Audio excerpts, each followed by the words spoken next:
Okay, so welcome to Flohr's Lutheran Church Cemetery Tour. I'll try to be a little louder here at the beginning. The early history of Flohr's Lutheran Church is not at all clear. And later histories of the church state that the reason for this uncertainty is the fact that all the early records of the congregation were destroyed by the Confederate Army during the Gettysburg campaign. I don't know personally if how much I believe that. I mean, I'm not saying the Southerners are not capable of such a thing.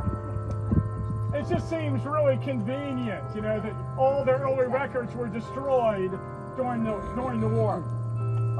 But the records that we do have for this church, marriages, baptismal records, start from 1866. And boy, it would be nice to have access to some of these early records of the people that were part of these congregations that were at this site. So what do we really know about the church? As part of the western edge of the Marsh Creek settlement, this area was settled by Scotch-Irish immigrants. By the time of the American Revolution, many of those families had moved further west onto the frontier. Behind them, during the period of 1780 to 1800, came a second wave of immigration. This was largely made up of Germans migrating west from eastern Pennsylvania. It was during this period that many Lutheran and Reformed congregations were established in Adams County. Certainly, the Lutheran and Reformed congregations here started during that time frame. In his History of the Churches of Adams County, Dr. Charles Gladfelter noted that in 1795, the Mennonites joined with their neighbors, the Lutherans and Reformed, in purchasing land to be used for a schoolhouse and a graveyard. We also have a deed from February of 1800 in which Jacob Middlecoff sold land to the trustees of these congregations, which is said in the deed to adjoin the schoolhouse lot. And so there was probably a log meeting house here or a Union church at this location early on. Theoretically, the cemetery was established at the same time as the church. And today, the oldest known tombstone in this cemetery dates from 1806. Now, at that time, there was no Chambersburg Turnpike. So these churches were along what is now Flohr's Church Road, which obviously predates the Chambersburg Turnpike. This portion of the Turnpike Road, known as the western extension of the Gettysburg-Petersburg Turnpike, was not laid out until November of 1812. That's one of the reasons why the Cashtown Inn is not from 1790, because the road wasn't put in until 1812, and it's more likely 1815. Now, the Black's Gap Road existed at that time, so there would have been an early intersection. Of course, that today's the Hilltown Road. The early intersection in this area would have been the Flohr's Church Road, Hilltown Road intersection up there. And it's kind of surprising a town never got established around that intersection.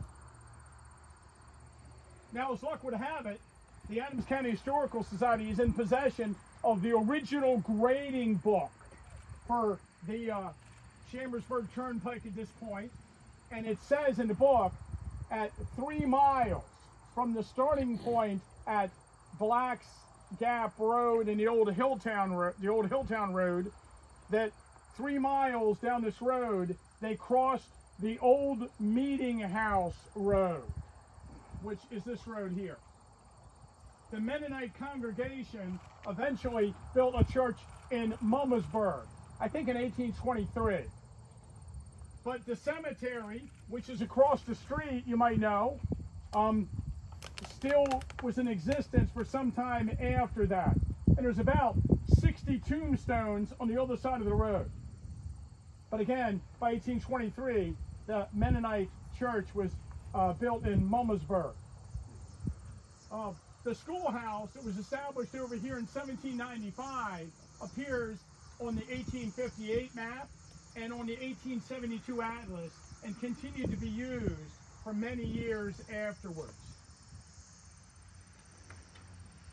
In 1823, a new church was built at this location, replacing the original church that we have no, documentation for exactly what it consisted of. And there was actually an article in the Gettysburg newspaper announcing the construction and dedication of the new church in 1823, and it was a union church between the Lutherans and the Reformed. And according to the article, the newly built brick church at Mr. Valentine Flohr's on the Chambersburg Turnpike Road, 6 miles from Gettysburg, will be solemnly, I can't say that, solemnly. We got it. It will be consecrated. He's from Baltimore. On Sunday. All persons friendly disposed to the furtherance of the gospel of Jesus Christ are respectively invited. So that was 1823 that church was built. Now that church was replaced by the current church in 1875. The cornerstone of this church is from 1875. And this church here was finished in 1876. And this is just for the Lutheran congregation that was here after the Civil War. So this is actually the third church at this site. Now, before we tell you about some of the people buried here, let me just talk about the American Civil War. Obviously, during the Civil War, thousands of soldiers visited or passed by this location. On October 11, 1862, Jeb Stuart passed through the area with 1,800 men, gathering horses from the rich Pennsylvania countryside. The main column turned at Cashtown and rode through Carroll's Track to Fairfield. But a sizable number of men were thrown out along this road to protect Jeb Stuart's column. On June 26, 1863, 2,000 men of General John B. Gordon's brigade marched down this road, while 5,000 others passed along the Hilltown Road north of us to Mummersburg. On June 29th, General Henry Heath's division of A.P. Hill's Corps arrived in Cashtown. And that night, the advanced picket line was located right here. In the University of Virginia, there is a letter written by Colonel William Christian of the 55th Virginia, in which he states, on the afternoon of June 29, Heath's division and other troops of Hill's Corps arrived at Cashtown. From the heights above Cashtown, we could see the spires of Gettysburg. It was nearly sunset when we stacked arms on these heights. While seeking to get mail in town, an order was brought to me by a courier of Colonel Brockenbrough, directing me to take my regiment and move out to Gettysburg Road and find a suitable place to go on picket. I took my regiment out to Gettysburg Pike about 1.5 miles from Cashtown. When I came to a broad road crossing the road at right angles, there I posted my command. There was a cemetery with a good many tombstones in one of the right angles made by the crossroads. I placed most of my men there and patrolled the route thoroughly, remaining up all night myself. So the 55th Virginia camped in the cemetery on the night on June 29th. I think that's a little known fact. On June 30th, Pettigrew's brigade passed this spot on their way to Gettysburg. And of course, on July 1st and 2nd, some 50,000 Southern soldiers passed by this road to get to Gettysburg. On July 3rd, there was a skirmish along the track road between Ortata and Fairfield. And 2 men from Company H, 7th Virginia Cavalry, undoubtedly killed in that action, were buried in Flohr's church. Jacob G. Shoup and Enos Dinkle were removed in the 1870s and reburied in Hollywood Cemetery in Richmond. Now we have an account by J.W.C. O'Neill that actually talks about this. Oh, I'm losing my voice. Just temporarily. We have a really nice account by J.W.C. O'Neill. He was a Gettysburg doctor, and on June 30th, he actually was captured by Pettigrew's brigade and sent back to Cashtown. He ended up staying in Cashtown, and then on July 1st, he actually met a guy named General Stuart. He calls him a hanger-on to the advance of the Confederate commands, who was making his way to Baltimore, where he'd been in command of Maryland militia prior to the war. He was the father of the Stuart who was in command of the Confederate left and made the attack on East Cemetery Hill on the second day of the fight at Gettysburg. He's talking about this guy, George Hume Stuart, who was the father of General George Stuart that commanded a brigade of Maryland, North Carolina, and Virginia troops in the attack on Culp's Hill and Johnson's division. Now, I mention this because there's been a few books that say that this is General Jeb Stuart that J.W.C. O'Neill's hanging out with. And it's not. It's the father of General Stuart of Culp's Hill, who happens to have been a general in the Maryland militia many years earlier. General Stuart and myself and his orderly rode down the pike until we came to the church above McKnightstown. There, General Stuart, an old man, said he was tired and requested rest. I called old Mr. Mickley, who then resided in a brick house opposite the church, and stated that the general would like to rest. Mickley was glad to entertain him for the reason that Stuart would be some protection to his property. And I believe that the old man Mickley that was at that church, and we're going to learn in a minute, or at that house, there are many Mickleys, and many of them live to be old men. But this is Daniel Mickley, and we'll stop in his grave in a few minutes, and his wife. His wife is Salome Flohr, and her brother is Valentine Flohr. And Valentine Flohr built that house, red brick house across from the church, in 1817. And he had died, so I'm imagining that it's his sister and her husband, Daniel Mickley, that are there at the time.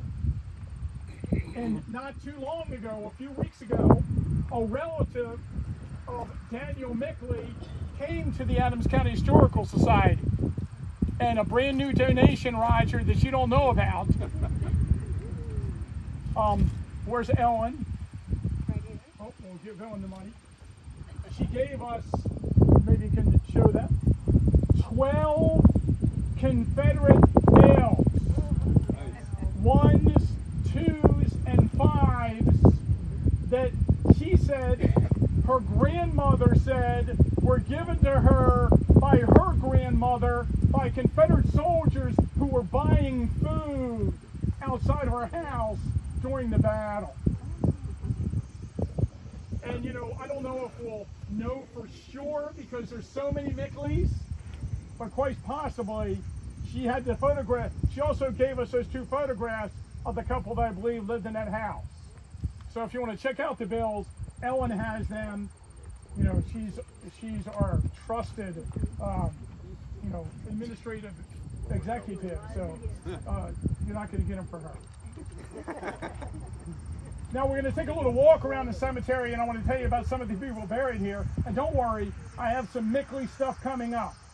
But I chose to stop at this grave first because I figured it would be far enough away from their, what they call it, Caroline. So here we are at the grave of John Hartman. And he died, or this is from the Gettysburg Times, on November 19th, 1923, the day he died. Injuries sustained at 6 a.m. this morning caused the death of John Hartman, prominent farmer of Mummersburg and veteran of the Civil War. When Mr. Hartman went to the barn this morning, he found that a bull, which ordinarily was kept tied in the stable, had broken loose, escaped from the enclosure around the barnyard, and was in the adjoining field. Armed with a pitchfork, Mr. Hartman went into the field and endeavored to drive the animal back to the stable. While he was engaged in this, the bull, hitherto not considered cross, turned on him, throwing him to the ground. While he was down, the bull gored Mr. Hartman with his head, causing injuries which resulted in his death. So I wasn't going to start the tour with that story. There you go. Okay, let's walk over this one.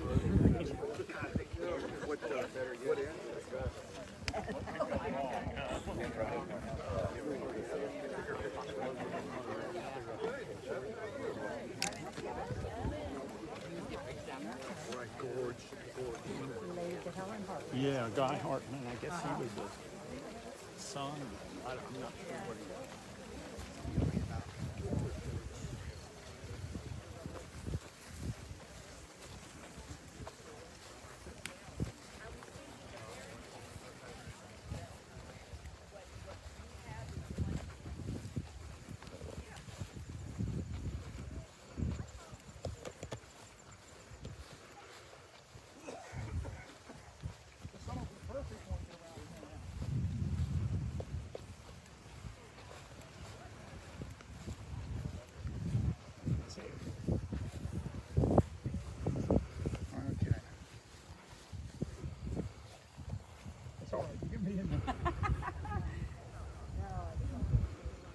So just be careful as we go through the cemetery, because you know there's a lot of old stones. I didn't want to start over here so you can sit on the wall.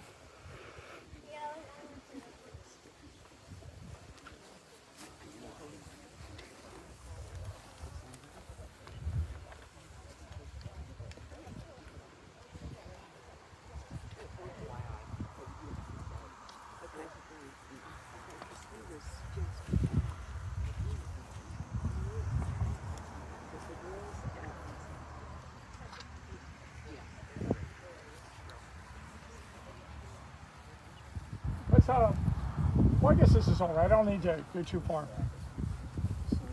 I wanted to show this. Let me show it to the camera. So here is a photograph. It's not the best photograph, but it's a still taken from my monitor of a deleted scene in the movie Gettysburg. So since we're talking about the Civil War, do you know that most of the movie was not filmed on the battlefield, even though they say that at the end? Most of the movie was filmed on a set at different locations. And the first day's battlefield scenes were filmed over here, about a mile in that direction. And a scene was filmed in Flohr's Church Cemetery. So in the movie Gettysburg, this is Cemetery Hill, and this is the Evergreen Cemetery. And there's a scene where General Buford and his staff ride by this monument with an angel on it, which was right over there.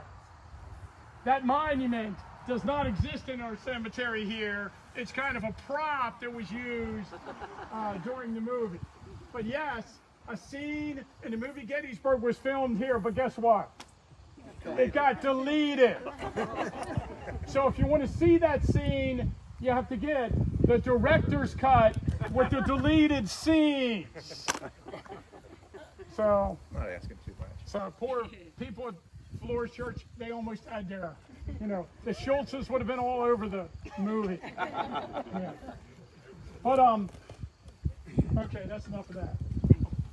So here, this is the older part of the cemetery, and you can tell the stones are all lined up in rows. And then, of course, when you get out of this section, then they're in family plots. But one of the graves right over here, I guess it's this one, is Peter Mark. And Peter Mark purchased property in this area in 1804. And he finished the two-story brick building known as the Cashtown Inn today between 1813 to 1815 when his first tavern license was granted from 1815. The first known published appearance of the name Cashtown or Cash-Town can be found starting in 1821. Although it's said that the name is derived from Peter Mark's insistence on taking cash at his establishment, there's no real documentation to support that assertion. Of course, it's reasonable to assume that a tavern keeper in such a rural and isolated atmosphere would prefer to see cash before his customers made their way through the mountain pass, perhaps never to be seen or heard from again. Andrew wrote that. But I don't believe the story simply because it's on that plaque when you go into Cashtown. And there's plaques like that at the beginning, at the front of a lot of our towns, like Fairfield or New Oxford or Biglerville or Gettysburg, and all of them have a wrong date on them or some story we can't believe. So I can tell you this, they weren't put there by the Adams County Historical Society. There you go. But anyway, this is the guy Cashtown gets its name from, for better or worse, Peter Mark. Now I wanted to point out a grave, and I think I'll just do it from right here. Let me see where it is. It's Jacob Flohr. Can you see? Oh, there he is. Okay, it's just right here behind the people. Jacob Flohr. And Dean, since you're closer to it, you can look at it and see if I'm right. But on the base of the grave, it says, of course, I'm going to be right because I tell you this every cemetery tour we go on. Remember me as you pass by, as I am now, as you are now, so once was I. As I am now, so shalt thou be. Prepare for death and follow me. And this one has a second verse on it even. I've run my race, my pilgrimage. How short my life, how swift my days. My years, they ended way too soon. My morning sun set at noon. Oh, yay. Something like that. I might be paraphrasing a little. But you can check it out if you like afterwards and see it. And of course, so far as we've been doing these cemetery tours, I've been able to find that inscription in every single Adams County cemetery we've done a tour in. So it's in every cemetery. Okay, so let's start with now. We're going to take a little walk through the cemetery and tell you about some of the people buried here and some of the stories. But I should mention, if you do get a chance to walk through here, the early settlers of this area are buried up here, like Bolcher, Pitzer, and like the Marks and the Deerdorfs down there, who, obviously a lot of them lived right there. But again, these are the second wave of immigration into this area. So the early Scotch-Irish settlers are not buried in the cemetery. The later Germans are buried here. Okay, let's go this way.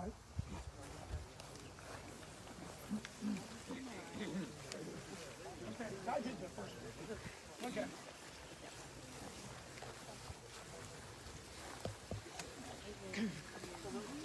Oh, I'm sorry.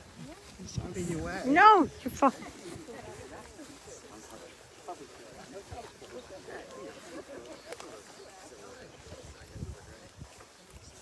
Hartman.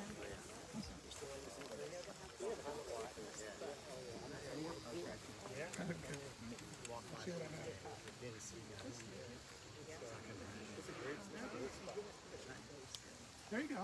He's staying. I'm on maternal relative with Reverend Osa. I'm not sure it's good or bad, but it was good. Nicholas, that's on my maternal family.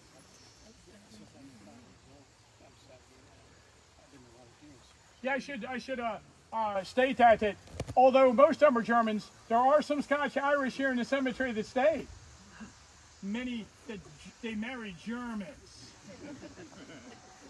They married German girls. Here's Adam Duncan. Born in 1789, he was appointed Cashtown's first postmaster in 1833. Mary Duncan, the wife of Adam Duncan, was a daughter of Peter Mark, who built and first operated what's known as the Cashtown Inn. Adam S.E. Duncan, a school teacher and a storekeeper, died very suddenly in 1840. A later biography noted that Duncan had served in the War of 1812 and fought at the Battle of Lundy's Lane, Chippewa, and Black Rock, and was wounded twice. Probably in the same unit as that Samuel White, who was a captain that later founded Idaville. I just threw that in there.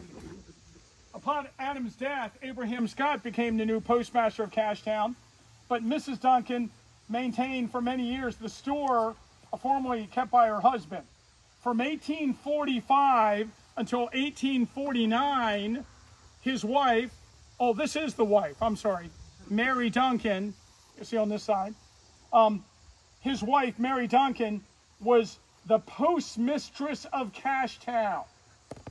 So we actually had a female postmaster from 1845 to 1849. One of Mary Duncan's sons, William Addison Duncan, became a lawyer and eventually a United States congressman. He actually died in office in 1884. And he was survived by his wife, Catherine Schmucker Duncan, who was the daughter of the famous Lutheran theologian Samuel Simon Schmucker.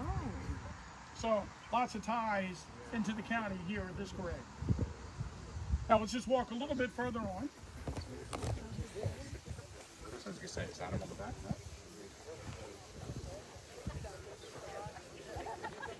Oh, where's that? Let's see, where do I want to go? I'll tell this one first. I'll tell this one first.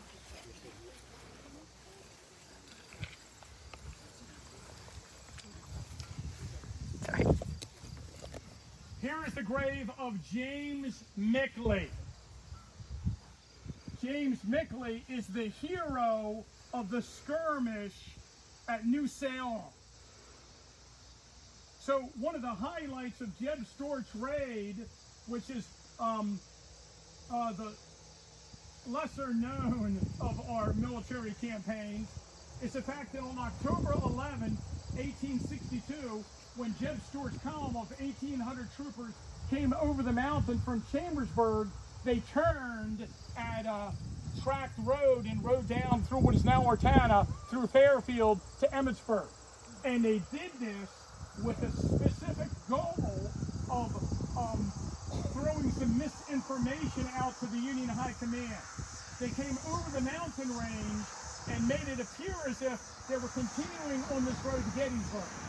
And the Union Army that was positioned in Maryland sent cavalry towards the road hub of Gettysburg to try to cut them off.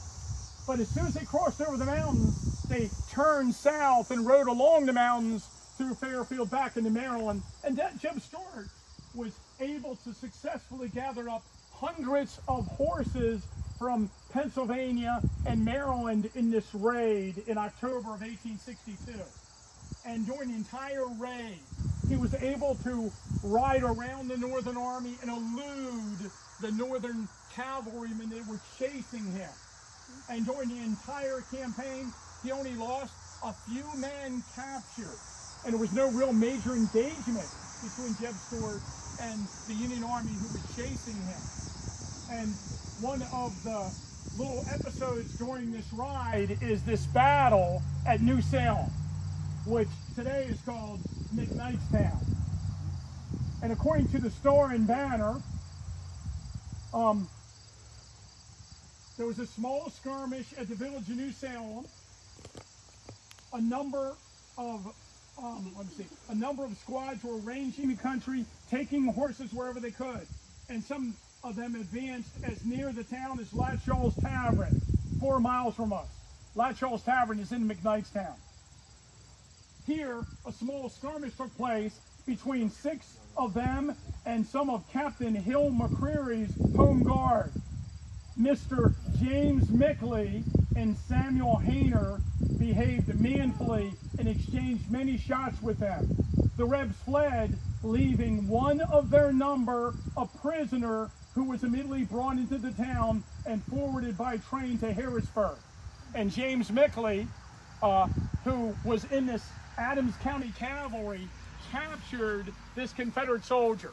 And according to some accounts, and it depends on what you read, he was the only one lost by Jeb Stuart during the entire ride in October of 1862. But when I looked into it, seems like there was like 9 guys that got lost. Probably got drunk and passed out and got captured the next day. But there was actually this little skirmish. Now, in 1863, he's part of Captain Robert Bell's Adams County Cavalry. And when Robert Bell is named Major, he actually becomes a captain of the company. So he is a captain in what later becomes the 21st Pennsylvania Cavalry. And there's a lot of guys in the cemetery that are part of that unit. So it's one of the more prominent units from the Civil War from Western Adams County. Buried beside him is a guy, let's see, where did I put that?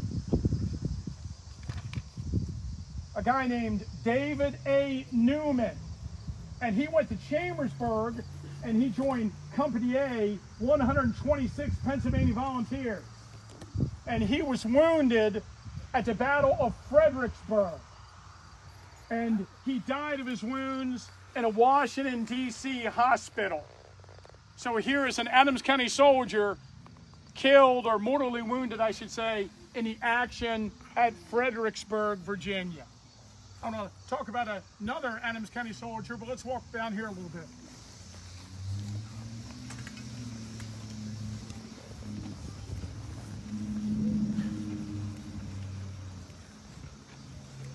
How hard to see the stones now? Let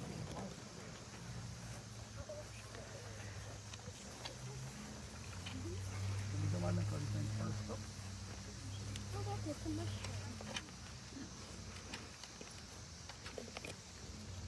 I can't talk to myself while I'm waiting for the people to assemble. You're looking at me.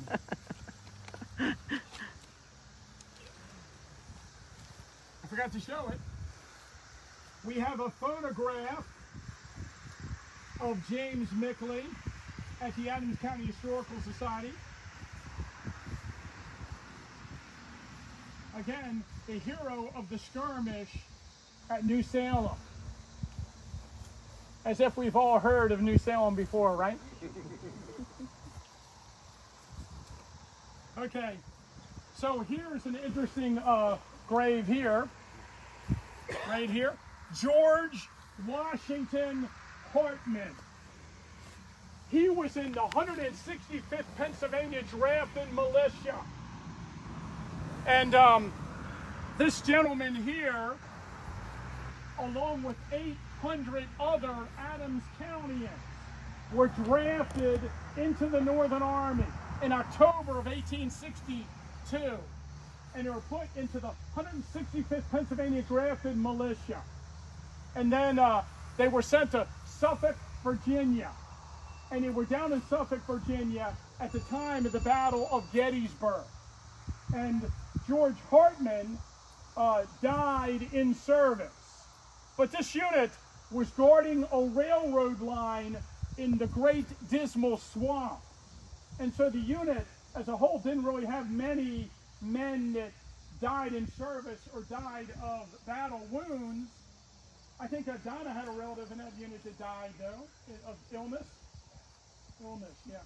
So this guy has a tragic death. This is from the Gettysburg newspaper.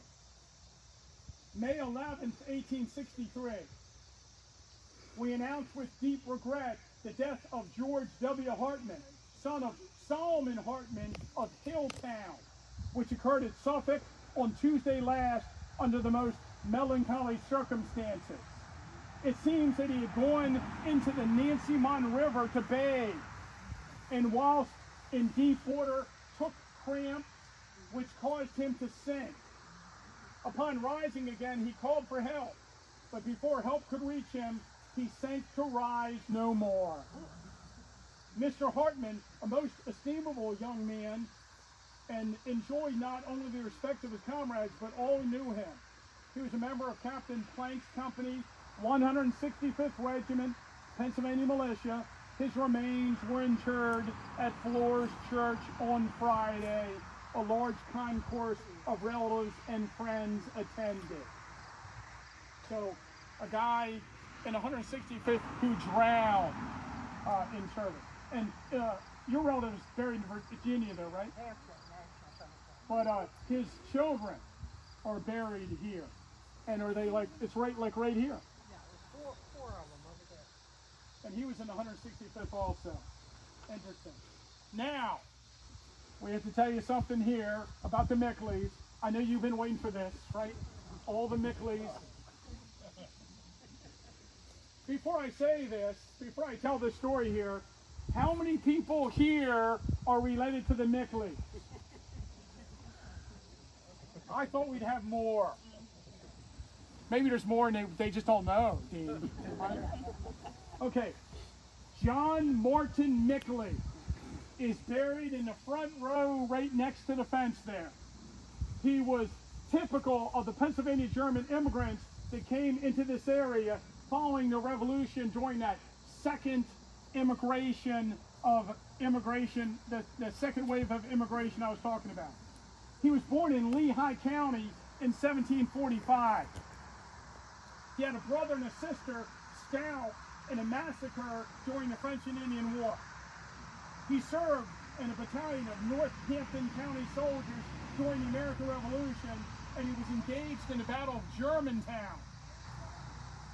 John Morton's brother, John Jacob Mickley, you know how their first name's all John, he is credited with saving the Liberty Bell. Have you heard that Mickley story? He posed as a farmer in 1777 when the British were closing on Philadelphia, and they hid the bell in a wagon of manure. And he hauled it to Allentown, Pennsylvania, where it was hidden under the floorboards of a church for almost a year. Following the American Revolution, John Morton Mickley came to Adams County and settled in Franklin Township, just a little west of here. John and his wife Catherine reared 10 children. One of their children was Daniel Mickley. I just showed you his photograph. He is buried right there. Okay. Boy, it's hard to see. I'm pretty sure it's right there. Can you read that? Okay, that's to take my word for it. He was born in 1775. He died in 1864, and he married Anna Marie Salome Flohr, sister of Valentine Flohr. That couple had 15 children. And as far as I was able to ascertain through published genealogies, they had at least 87 grandchildren. And here's the thing. Almost all those grandchildren are buried here with their families. One of their children, Jacob Mickley, I think he's buried over here somewhere. Jacob Mickley. Oh, no, it's not him, though. But he is buried right, I remember, it's just right over, it's a few rows back. A few rows back. Oh, I lost my Mickley spot.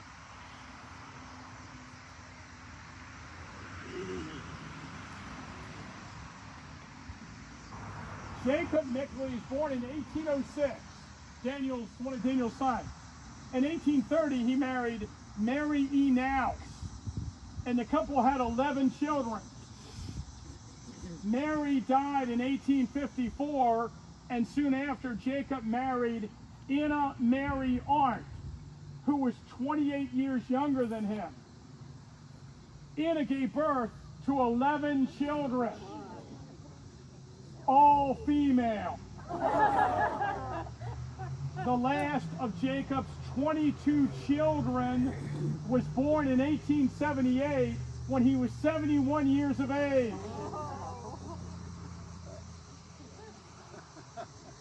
And for the children who survived to adulthood, a large number of them are buried here with their families. So again, there's a lot of people who are related to the Mickleys. And for the people here who aren't related to Mickleys, you're related to the Schultzes, right? There's a ton. I could have probably done a similar story for the Schultz family. But again, here's Daniel Mickley, and I think her name is like Salome Anna Mary Flohr. And just recently, we got photographs of them. I was very, very happy to see the photographs. And these photographs were collected by a granddaughter of Daniel Mickley, who was one of the girls of the second marriage of his son Jacob, one of the 22 children. And this lady who came into Historical Society, she was from Chambersburg, and she was related to her dad was a bone break, if you know any of those. Okay, let's see. Did Jacob live near where Daniel lived then? Jacob lived, if you go down the tract road, I think you make a right on Mount Carmel. They lived out there, I believe. But when I look at the map, I got to tell you, Jacob Mickleys are living everywhere. There's not just one Jacob Mickley. This is not the Jacob Mickley that lives at the Cashtown Inn either. That's another Jacob. Does the 1858 map have J.A. Mickley right beside the Flohrs? No. Okay. No, I think there was Mickley shown near here though. Yeah. But yeah, you can check and look at that. But yeah. And I am not a Mickley researcher. I couldn't tell them apart. Okay, let's head down this way a little bit.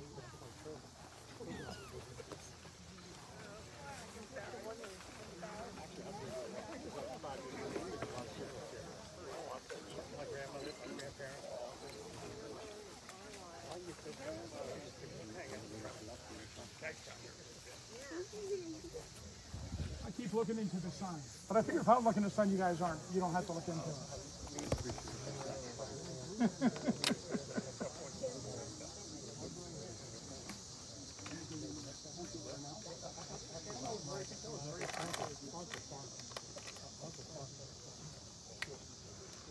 Okay, so here, behind the bush, is John Valentine Fritz. And John Valentine Fritz, I think his wife, Mary Magdalene Heinzelman. So a Heinzelman and a Fritz. And both of those names are names that a lot of people here in Western Adams County are related to. And I don't see where he is, but for Loring, that's Loring Schultz's great-great-great-great-grandfather, John Valentine Fritz. Maybe 4. Maybe 5. He died in 1880. But here's an article from 1856 I thought we might just read. On Thursday afternoon, as Mr. Valentine Fritz, residing near Cashtown, was delivering some potatoes to the store of the Fonestock brothers in Gettysburg, The horse started off at a full speed with the wagon, throwing Mr. F down, and his wagon passing over his body, breaking his ribs and otherwise bruising him. He was carried into the Fonestock's residence until evening when he was taken home, and he survived. Usually those stories end in somebody dying. He lived for another 30 years. The horse was caught without doing further damage. But imagine that, you know, there were a lot of accidents with horses at that time. I'm going to walk right down here, right over here.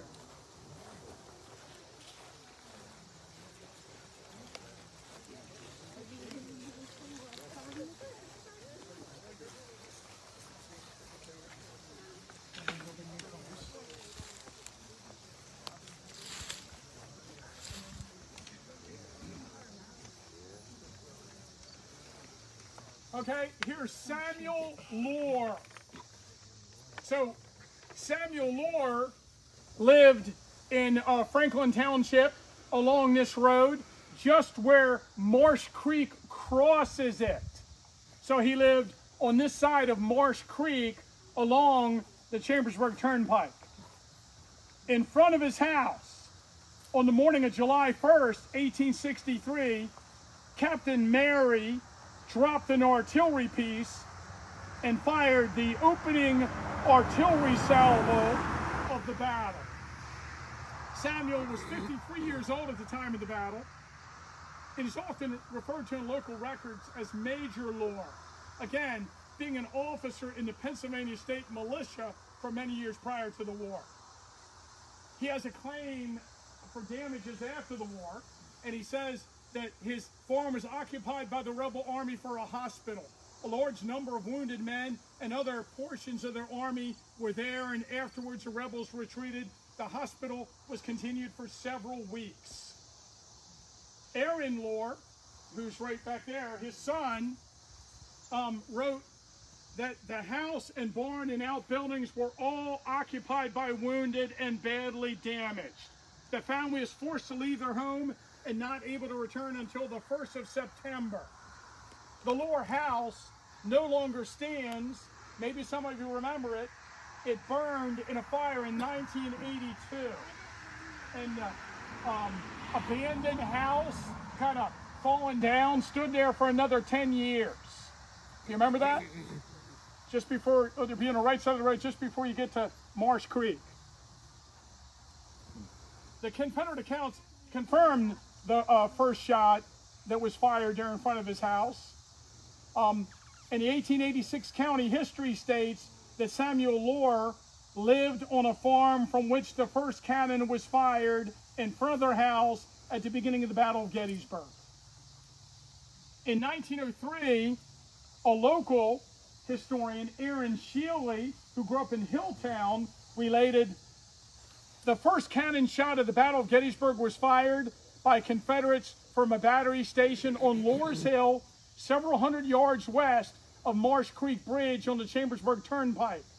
On the first hill east of that position, in the brick house at present owned and occupied by Captain James Mickley, so he lived in that house on the other side of the creek, was a blacksmith by the name of Ephraim Whistler. Noticing certain strange movements of action and actions of small bodies of armed men in the vicinity of his house, but not dreaming that they were the advance guard of the Confederate Army, Mr. Whistler stepped from his gate, the gate opening from his yard to the pike, to observe what was going on. At this instance, the first gun stationed on Lohr's Hill, as already described, was discharged, the ball of which, a 12-pound solid shot, struck the pike immediately in front of him, plowing up the solid roadbed and scattering the ground over him.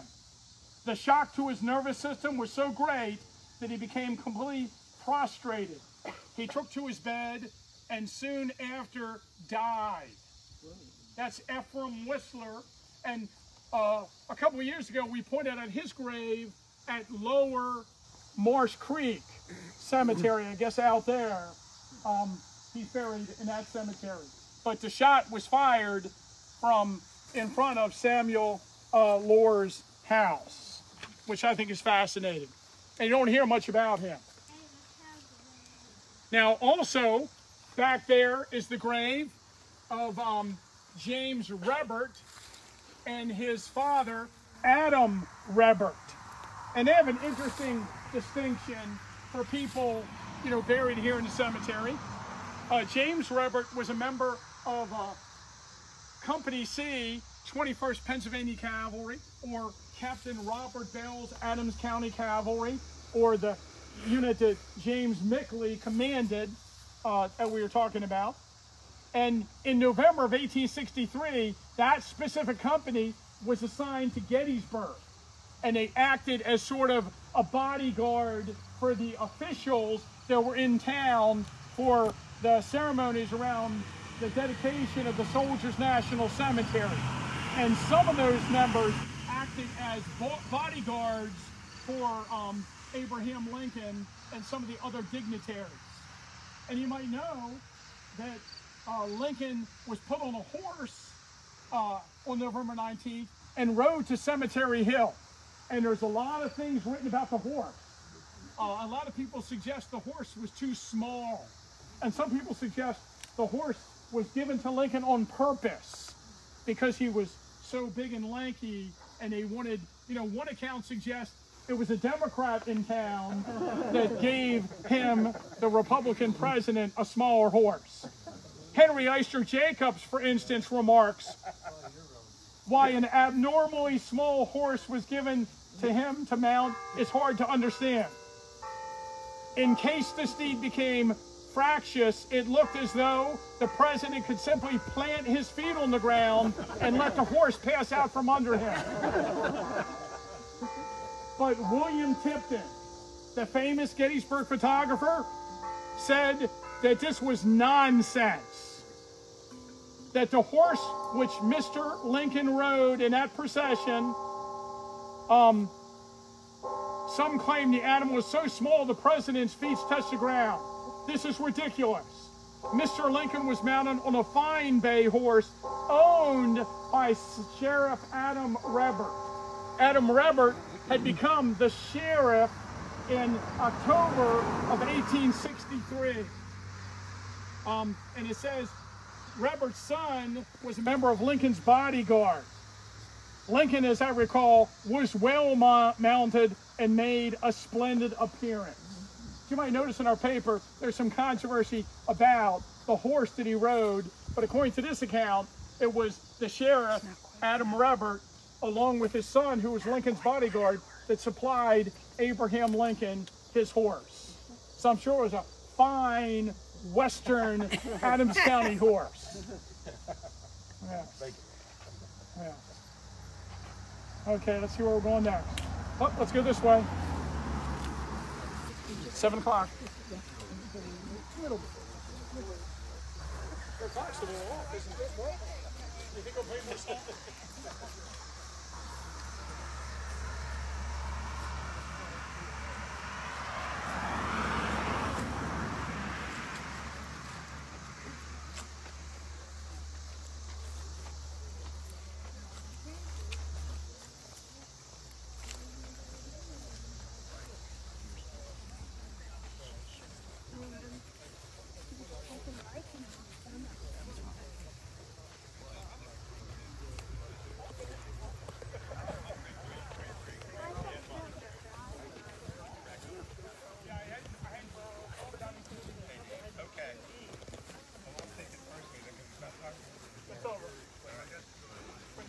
But you know, the people buried there are people that are probably live in the southern part of the county. They're associated with the Mennonite Church in Mumminsburg, at least at some point.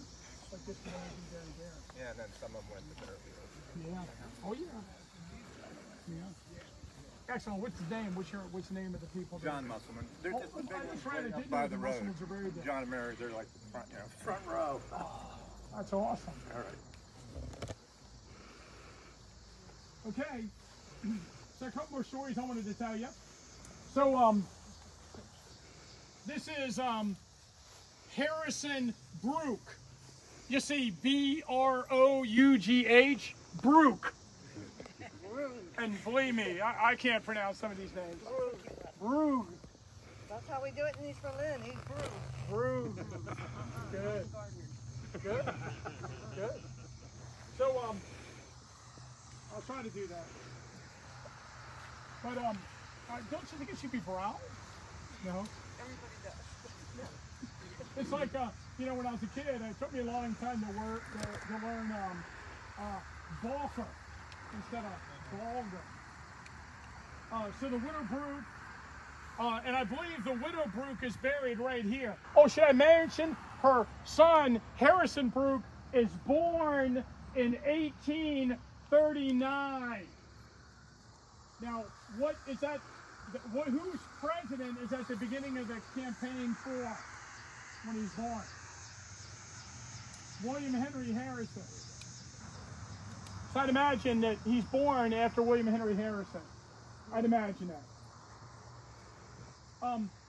Mary Brugge, his mother, who I believe is buried down, you can't read the stone anymore. She died at 67 years of age. Oh no, she died at 76 years of age in 1872. She was 67 during the Civil War. She was a widow as early as 1844, and she was taxed with a tavern as early as 1845 in Franklin Township.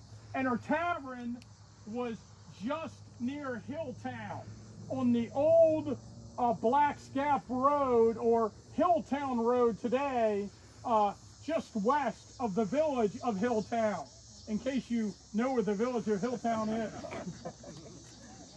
There's a great story about her tavern from the battle. And this account I'm going to read you is from 1867. So it's an early account. When Early came along on June 26, 1863, he stopped at the widow Brugge's tavern, a clever hostess on a side road paralleling the Chambersburg Pike. Like many residents, she owned a capital map of Adams County, which showed all the roads, the farms, the dwellings, etc. These maps were sought out by her own cavalry and served as very reliable guides. Early asked the widow what she had paid for it, and when she answered $5 but declined to sell it, he called upon one of his staff for that amount in greenbacks, handed the money to Mrs. Brugge, and then cut out the topographical center, leaving the illustrations which encompass the map part like a frame. The widow, a right pleasant woman, must have a grim sense of humor of her own, for hanging up in the mutilated map, she afterwards inserted in the vacant space a printed list of the rebel dead at Gettysburg, published in one of the local newspapers. Isn't that nice? Is that in your collection? And I wish we had that. So that map, and you know what map we're talking about, right? The big Adams County wall map with the illustrations around it. Without the center of it, that map hung in that house for at least 40 to, almost 50 years. According to an account in the Gettysburg Star and Sentinel from 1905. A most interesting relic, and one whose existence is known but to a few citizens of Adams County, is an old map of Adams County now in the possession of Harrison Brugge, who lives above Cashtown. It is one of the maps gotten out in 1858 by G.M. Hopkins, and during the Civil War hung on a wall in the bar room of the Brugge Tavern, which was conducted by Peter Brugge, the father of the present owner of the relic. When Juba Early made his famous raid through southern Pennsylvania in June of 1863, he stopped at the Little Mountain Tavern for refreshment one hot day. And on entering the bar room, his glance fell upon the map. Realizing the great help this chart would be to him in leading his troops through the strange and hostile country, General Early took his penknife and cut out the part of the map which describes Gettysburg and the surrounding country. From that day, the mutilated map has never been taken down and still hangs on the wall in the room which was once the old tavern. Don't worry, I've been in the house. I looked on the wall. It's not there. But who knows when that map was removed from that wall. And I have talked to several owners of that place over the years, and no one seems to have any clue to what happened to it. One of our tour guides was related to that family, and I used to talk to him about it. Do you remember? Oh, there you go. Good at whip out. Hal Harding. Do you remember? Anybody remember Hal Harding? Okay, but he would tell that story all the time. But there is Harrison and the grave, I believe, of his mother, which you can see is kind of worn away now. 2 more stops. I know it's getting dark.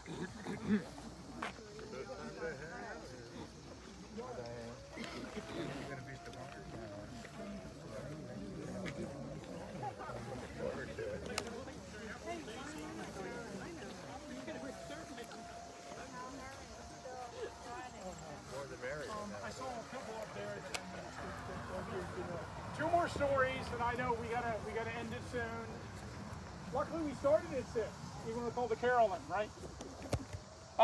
Here, I just wanted to point out this grave. If you can hear me in the back, this guy here is let's see, the dad. Let's see, let me find his name here. Adam Franklin Booker. He was in Company D, 165th Pennsylvania drafted militia. And while he was in the Army, his wife gave birth to a child on June 8th, 1863. So he's just a few weeks old during the battle. And his name was George Brenton McClellan Booker. Oh yeah? Named after George Brenton McClellan.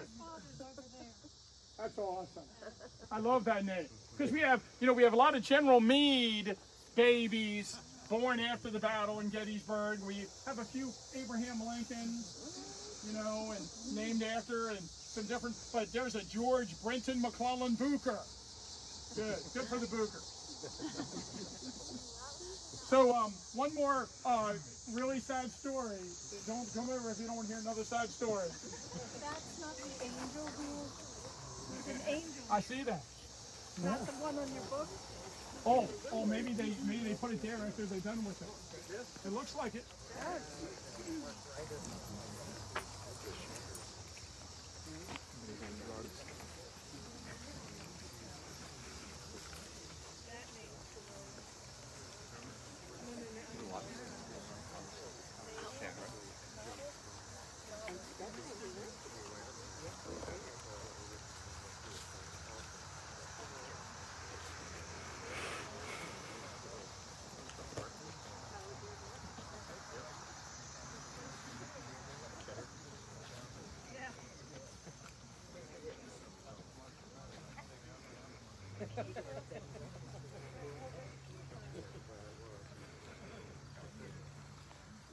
Did you notice? Oh, I shouldn't tell the camera this. Well, they can't tell because they're at home. But the breeze has kicked up, and the scent of distant cows has come floating, wafting through the group here. Have you noticed that? Okay, so we're gonna. This is the final story on the tour, but I wanted to, just point out that there are a lot of beautiful cemeteries in Adams County, and this cemetery is still active. You can see that there are family plots, and there are still lots of descendants of the Mickleys and Schultz that will be buried here. I would say that perhaps this is the most beautiful cemetery in Adams County, outside of Evergreen Cemetery, of course. Oh, that is beautiful. Of which I happen to be on the board of, so I have to say that. Yes, but what a beautiful cemetery, and what an excellent job they do here with the stones. And you can see several places in the cemetery where they repaired the stones and they kept the stones up. So here's the grave of Orville Schultz and his wife Mary and their children. On November 16, 1940, between Mifflin Town and Lewisburg. I'm going to get some Cashtown Fire Department. Maybe the sound of the ambulance is appropriate now.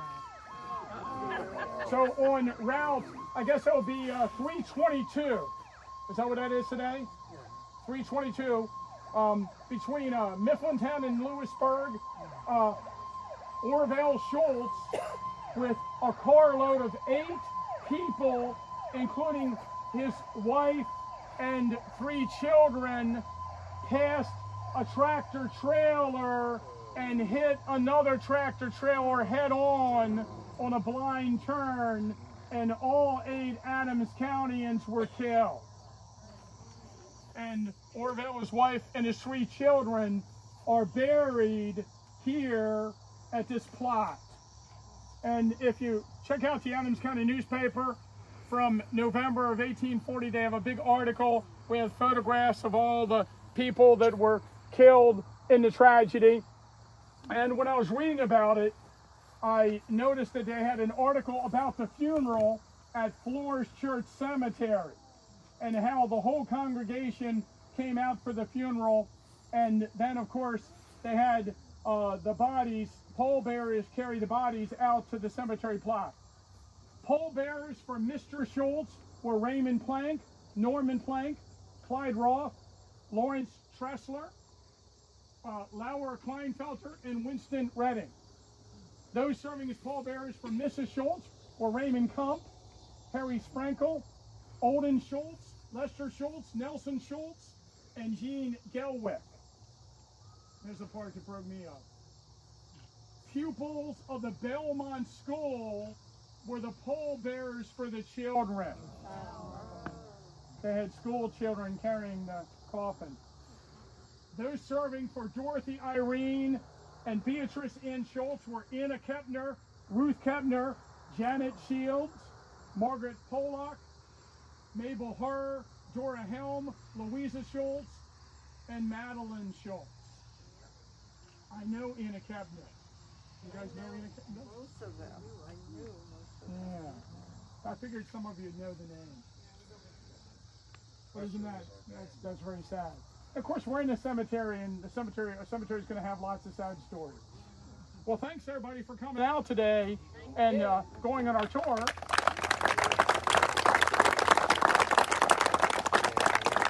And you know, on this cemetery, the cemetery tours next year, or whenever we do it again, we're going to hit another cemetery. So if anybody has any suggestions as to their favorite cemetery they'd like us to hit, you can text us or give us a line, and we'll see what we can do. Got to have one that's got lots of stories in a big cemetery, though. Okay, well, thanks for coming out. Okay, thanks for watching.